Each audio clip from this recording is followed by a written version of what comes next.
Cricket से जुड़ी हर update के लिए हमारे all in one YouTube channel को सब्सक्राइब कीजिए और बगल के नोटिफिकेशन बेल को जरूर दबाएं।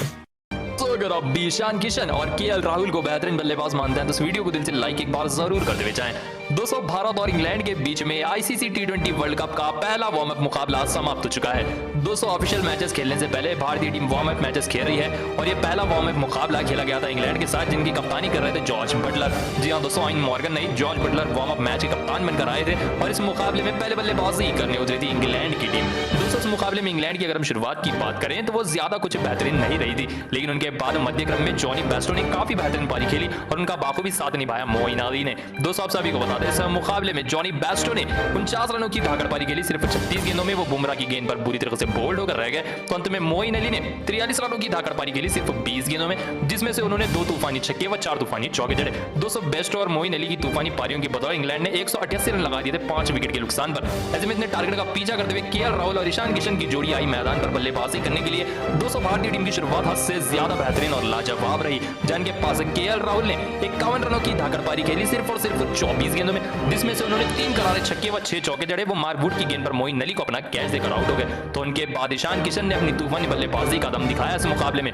दोस्तों, आप सभी को बता दें, इस मुकाबले में ईशान किशन ने 70 रनों की धाकड़ पारी खेली सिर्फ और सिर्फ 46 गेंदों में, जिसमें से ईशान किशन ने 3 तूफानी छक्के व 7 तूफानी चौके जड़े थे। वो रिटायर, उनके हाथ में चोट लगी थी। ऐसे में दोस्तों, आप सभी को बता दें, उनके बाद कोहली 11 रन बनाकर आउट हो गए। तो उनके बाद ऋषभ पंत मैदान पर बल्लेबाजी करने आए। उन्होंने भी इस मुकाबले में बेहतरीन 29 रनों की धाकड़ पारी खेली सिर्फ 14 गेंदों में, जिसमें से ऋषभ पंत ने 3 छक्के व 1 चौका लगाया। तो उनके बाद सूर्य कुमार यादव मात्र 8 रन बनाकर 9 गेंदों का सामना करते हुए विली की गेंद पर बटलर को अपना कैच दे बैठे। तो उनके बाद हार्दिक पांड्या ने तूफानी पारी खेलकर मैच समाप्त कर दिया। दोस्तों, इस मुकाबले में हार्दिक पांड्या ने 12 रनों की पारी खेली सिर्फ 10 गेंदों में, जिसमें से उन्होंने 2 छक्के लगाए। ऐसे में ऋषभ पंत और हार्दिक पांड्या की जोड़ी ने भारतीय टीम को 19वें ओवर में ही जीत दिला दी और भारतीय टीम ने 7 विकेटों से पहला वार्म अप मुकाबला जीत लिया है इंग्लैंड के खिलाफ। दोस्तों, सभी बता दें, इस मुकाबले में हार्दिक पांड्या की पारी काफी बेहतरीन रही, ऋषभ पंत की काफी बेहतरीन पारी रही, लेकिन जिस हिसाब से दोनों सलामी बल्लेबाजों ने शुरुआत दिलाई तो उसकी वजह से भारतीय टीम ने पूरे रन चेस काफी आसानी से किया। दोस्तों, आपको मुकाबला कैसा लगा कमेंट एक बार जरूर बताते हुए जाएं और अगर वीडियो सही हो तो दिल से लाइक करें और इसी क्रिकेट के भूलने मत सब्सक्राइब करें। चलिए, धन्यवाद। बनाम कोलकाता नाइट राइडर्स की टीम के बीच में हुआ तूफानी आईपीएल 2021 का फाइनल मुकाबला।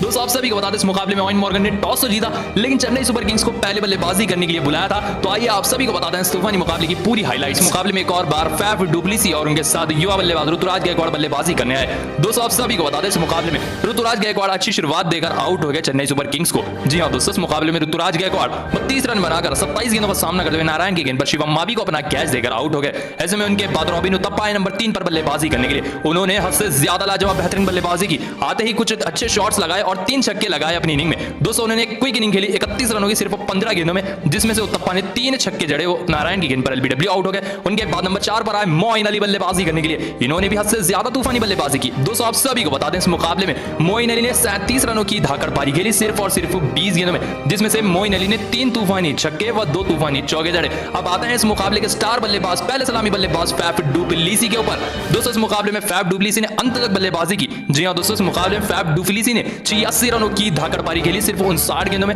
जिसमें से डुप्लेसी ने 7 तूफानी चौके व 3 तूफानी छक्के जड़े। 220वें ओवर की आखिरी गेंद पर डुप्लेसी आउट हो गए, लेकिन उन्होंने पूरी इनिंग खेली थी। ऐसे में दोस्तों, आप सभी को बता दें, चेन्नई सुपर किंग्स को पहुंचा दिया 152 रन पर 3 विकेट के नुकसान पर अपने निर्धारित 20 ओवर में। जी हां दोस्तों, चेन्नई सुपर किंग्स ने एक विशाल पहाड़ जैसा लक्ष्य बना दिया है 20 ओवर में 152 रन। इस पिच के हिसाब से हद से ज्यादा बेहतरीन है।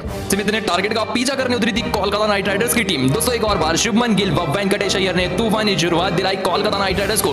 दोस्तों, जैसे शुरुआत के 10 ओवर गए, ऐसा लग रहा था कि कोलकाता नाइट राइडर्स की टीम में शानदार मुकाबला जीत जाएगी, क्योंकि दोस्तों, आप सभी को बता दें, इस मुकाबले में वेंकटेश अय्यर ने शुरुआत में हद से ज्यादा तूफानी बल्लेबाजी की। जी हां दोस्तों, इस मुकाबले में वो 50 रनों की धाकड़ पारी खेली सिर्फ 32 गेंदों में, जिसमें से उन्होंने 3 छक्के व 5 चौके जड़े थे। अंत में आकर वो ठाकुर की गेंद पर रविंद्र जडेजा को अपना कैच दे बैठे और 50 रन बनाकर अपनी विकेट गवा बैठे। तो अच्छी फॉर्म में खेल रहा शुभमन गिल भी 50 रन बना चुके थे, लेकिन जब वो 51 रन पर खेल रहे थे तो इस तरह एलबीडब्ल्यू आउट हो गए दीपक चहर की गेंद पर 51 रन बनाकर 43 गेंदों का सामना करते हुए, जिसमें से उन्होंने 6 चौके लगाए। दोस्तों, यहां से बुरा वक्त शुरू हो गया कोलकाता नाइट राइडर्स का। तीसरे नंबर पर नीतीश राणा आए थे बल्लेबाजी करने के लिए और पहली ही गेंद पर सामने खड़े फैफ डुप्लेसी को ठाकुर की गेंद पर नीतीश राणा मात्र 0 रन पर अपनी विकेट गवा बैठे। ऐसे में उनके बाद सुनील नारायण नंबर 4 पर आए थे, लेकिन कोलकाता की एक और बार 4 फेल हो गई गई। दोस्तों इस मुकाबले में नारायण बड़ा शॉट खेलने के चक्कर में मात्र 2 रन बनाकर आउट हो गए। हेजलवुड की गेंद पर रविंद्र जडेजा को अपना कैच देकर उनके बाद कार्तिक की बड़ी विकेट मिली। दोस्तों उनके बाद कार्तिक भी मात्र 9 रन बनाकर 7 गेंदों का सामना करते हुए आउट हो गए। जडेजा की गेंद पर रेड हुक अपना कैच देकर तो उनके बाद शाकिब अल हसन भी बड़ी पारी नहीं खेल पाए और आते ही वापस पवेलियन लौट गए। दोस्तों 0 रन बनाकर इस तरह एलबीडब्ल्यू हो गए शाकिब अल हसन। 0 रन बनाकर जडेजा की गेंद पर एलबीडब्ल्यू आउट हो गए। तो कप्तान मॉर्गन से एक बड़ी उम्मीद थी, लेकिन वो भी फाइनल में फ्लॉप होकर रह गए। दोस्तों इस मुकाबले में मॉर्गन 8 गेंदों का सामना करते हुए मात्र 4 रन बनाकर आउट हो गए। हेजलवुड की गेंद पर शहर को अपना कैच देकर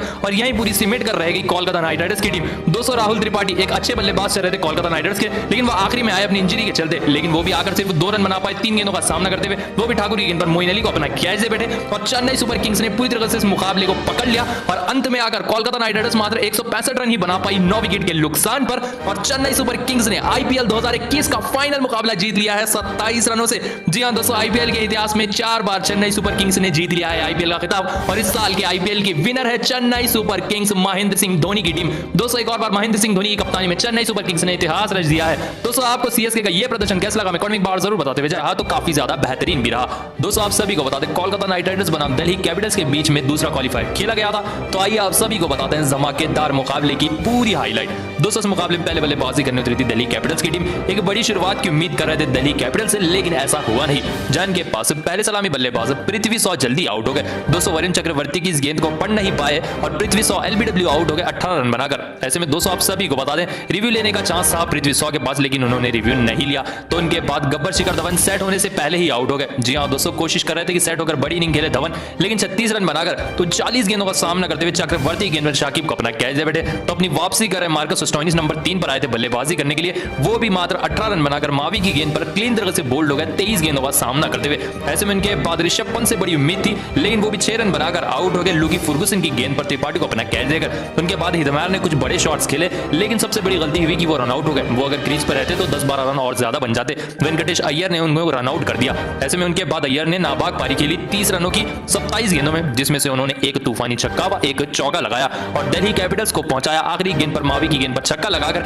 135 रन तक 5 विकेट के नुकसान पर। ऐसे में 136 रन के लक्ष्य का पीछा करने उतरी कोलकाता नाइट राइडर्स की टीम। दोस्तों वैसे तो ये टोटल छोटा था, लेकिन एक और बार वेंकटेश अय्यर की तूफानी बल्लेबाजी जारी रही। दोस्तों ये बल्लेबाज आकर अचानक कोलकाता नाइट राइडर्स की किस्मत बदल रहा है। आते ही 55 रनों की धाकड़ पारी खेली वेंकटेश अय्यर ने 41 गेंदों में। अंत में आकर वो 55 रन बनाकर रबाड़ा की गेंद पर स्मिथ को अपना कैच दे बैठे, जिसमें से उन्होंने 3 छक्के व 4 चौके लगाए। तो तीसरे नंबर के बल्लेबाज नीतीश राणा और उनके साथ शुभमन गिल की पार्टनरशिप चल रही थी, लेकिन नीतीश राणा बड़ा शॉट खेलने के चक्कर में 13 रन बनाकर 12 गेंदों का सामना करते हुए हितमायर के हाथों आउट हो गए। दोस्तों आप सभी को बता दें उनके बाद शुभमन गिल ने 46 रनों की धाकड़ पारी खेली। 246 रन पर ऋषभ पंत को कैच दे बैठे आवेश खान की गेंद पर शुभमन गिल और इस मुकाबले में 46 रन बनाकर 46 गेंदों का सामना करते हुए आउट हो गए। ऐसे में दोस्तों आप सभी को बता दें यहां से बिखरने लगी पूरी कोलकाता की टीम। दोस्तों उनके बाद दिनेश कार्तिक मात्र 0 रन बनाकर आउट हो गए। जहां मैच फिनिशर का रोल निभा रहे थे दिनेश कार्तिक, वहां 0 रन पर आउट हो गए एक और बार। ऐसे में दोस्तों आप सभी को बता दें उनके बाद ओवेन मॉर्गन भी मात्र 0 रन बनाकर नॉर्थिया की गेंद पर 18वें ओवर की 5वीं गेंद पर बुरी तरह से बोल्ड हो बैठे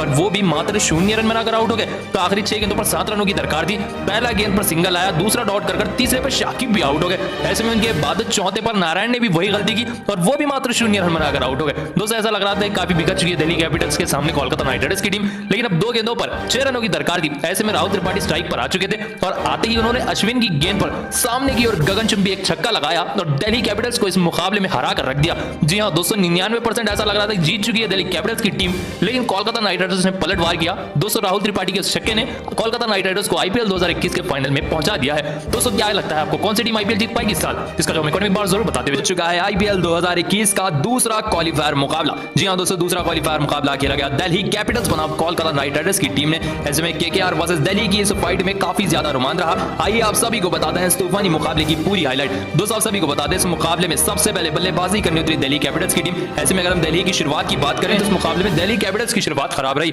जैन के पास पहले सलामी बल्लेबाज पृथ्वी शॉ मात्र 18 रन बनाकर 12 गेंदों का सामना करते हुए चक्रवर्ती की गेंद पर एलबीडब्ल्यू आउट हो गए। तो उनके बाद गब्बर शिखर धवन भी बड़ी पारी नहीं खेल पाए। दोस्तों आप सभी को बता दें इस मुकाबले में 36 रन बनाकर गब्बर शिखर धवन 39 गेंदों का सामना करते हुए चक्रवर्ती की गेंद पर शाकिब को अपना कैच दे बैठे, सिर्फ 90 के स्ट्राइक रेट से बल्लेबाजी की। तो उनके बाद मार्कस स्टोइनिस भी मात्र 18 रन बनाकर आउट हो गए, वो भी 23 गेंदों का सामना करते हुए वो शिवम मावी की गेंद पर बुरी तरह से बोल्ड हो बैठे। ऐसे में दोस्तों आप सभी को बता दें गेंदें काफी ज्यादा इस्तेमाल कर रहे थे दिल्ली कैपिटल्स के बल्लेबाज। उनके बाद ऋषभ पंत का भी बल्ला धीमा चला। दोस्तों आप सभी को बता दें सबसे बड़ा झटका लगा दिल्ली कैपिटल्स को जब ऋषभ पंत मात्र 6 गेंदों का सामना करते हुए 6 रन बनाकर फर्गुसन की गेंद पर आउट हो गए। तो उनके बाद शिमरॉन हितमायर ने आकर कुछ अच्छे शॉट्स खेले, लेकिन वो भी 17 रन बनाकर 10 गेंदों का सामना करते हुए अय्यर के हाथों रन आउट हो बैठे। दोस्तों सिमरन हेतमायर के रन आउट होने के बाद श्रेयस अय्यर ने थोड़ा सा पारी को संभाला। दोस्तों आप सभी को बता दें इस मुकाबले में आखिरी गेंद पर तूफानी तरीके से छक्का लगाया श्रेयस अय्यर ने, जिसके चलते दिल्ली कैपिटल्स की टीम ने 135 रन लगा दिए हैं 5 विकेट के नुकसान पर अपने निर्धारित 20 ओवर में, और दिल्ली कैपिटल्स ने सिर्फ 135 का ही लक्ष्य प्राप्त कर लिया है, वो भी 5 विकेट खोकर।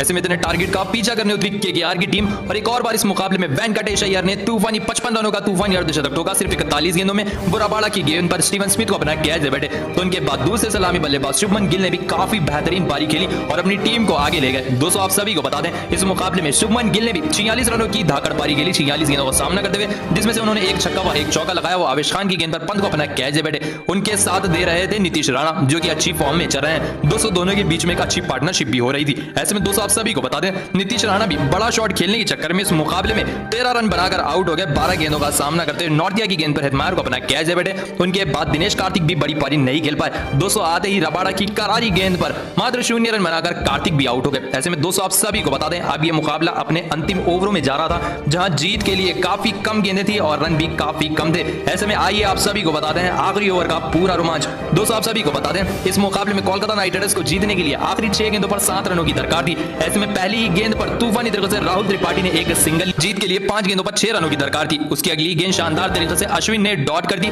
ऐसे में दोस्तों आप सभी को बता दें 4 गेंदों पर 6 रन चाहिए थे। अश्विन तूफानी तरीके से गेंदबाजी कर रहे थे। दोस्तों उसकी अगली गेंद पर शाकिब अल हसन आउट हो गया और स्ट्राइक पर नारायण आ गया जो नए बल्लेबाज थे, और अब जीत के लिए 3 गेंदों पर 6 रनों की दरकार थी। ऐसे में आते ही नारायण भी बड़ा शॉट खेलने के चक्कर में गेंद को हवा में खेल बैठे और जाकर फील्डर नीचे आ गया, और इस मुकाबले में नारायण भी मात्र 0 रन बनाकर आउट हो गए। और ऐसा लग रहा था दिल्ली कैपिटल्स की टीम ये मुकाबला जीत जाएगी, क्योंकि मात्र 2 बॉलों में 6 रनों की दरकार थी। जी हां दोस्तों 2 गेंद पर 6 रन चाहिए थे। स्ट्राइक पर वापस से सेट बल्लेबाज राहुल त्रिपाठी आ चुके थे। ऐसे में जैसे ही अगली गेंद अश्विन ने डाली, राहुल त्रिपाठी ने बड़ा शॉट खेला। गेंद हवा में जा रही थी, जहां जाकर गेंद गई स्टेडियम के पार, और तूफानी तरीके से कोलकाता नाइट राइडर्स ने मुकाबला जीता। और इसी के साथ आईपीएल 2021 के फाइनल में प्रवेश कर चुकी है कोलकाता नाइट राइडर्स की टीम। जी हां दोस्तों कोलकाता नाइट राइडर्स की टीम पहुंच चुकी है दिल्ली कैपिटल्स को हराकर आईपीएल 2021 के फाइनल में। दोस्तों आपको केकेआर की ये जीत कैसी लगी हमें कमेंट में जरूर बताते हुए जाएं। जस बैंगलोर बनाम कोलकाता नाइट राइडर्स का आईपीएल 2021 का एलिमिनेटर मुकाबला समाप्त हो चुका है, और कोलकाता नाइट राइडर्स की टीम ने 4 विकेटों से रॉयल चैलेंजर्स बैंगलोर को हराकर आईपीएल 2021 की रेस से बाहर कर दिया है। और इसी के साथ विराट कोहली का आईपीएल का खिताब जीतने का सपना अधूरा रह गया, और उनकी कप्तानी भी